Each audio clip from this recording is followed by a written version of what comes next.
All's not well with the Bangladesh economy. The country's inflation soars with growth rates and forex reserves in a tailspin. The country's economic experts say that strong measures are needed to prevent Bangladesh from going Sri Lanka and Pakistan's way. Here's the story.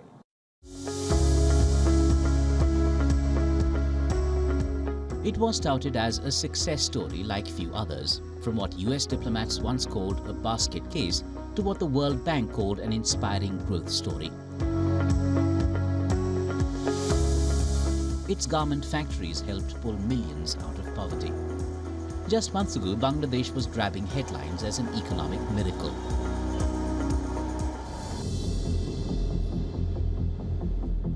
Then, a sudden turnaround. Now, worrying numbers stare. Forex reserves are down to $29.86 billion, the lowest in 7 years. Exports have fallen 16.5% over the last year to $3.95 billion in April as orders from clothing retailers slowed. Inward remittances, a huge support for the country's balance of payments, are down 16% year-on-year. Dips in GDP growth and per capita income in 2 successive quarters suggest onset of recession.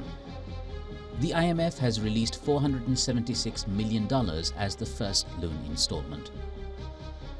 Our inflation is high compared to our trading partners of the other countries. Tax to GDP ratio has been falling.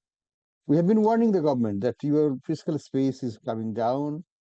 You will not be able to meet the political demand for higher expenditure on social sector like health, education, or social safety net programs, or infrastructure development.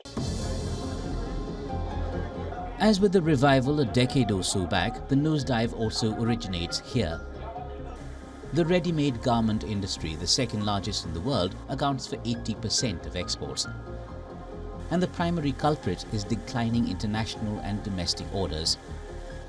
COVID-19 had hit hard, dozens of factories were shut, 1 million people lost jobs. Factory activity showed signs of returning after the pandemic eased, but as global inflation peaked, orders plummeted by a whopping 30%. Is the growth story over?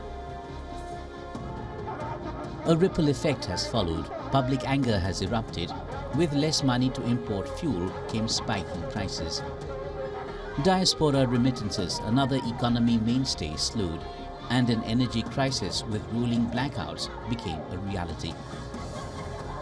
Stop selling dollar in the market. Protect the dollar, preserve the dollar reserve level.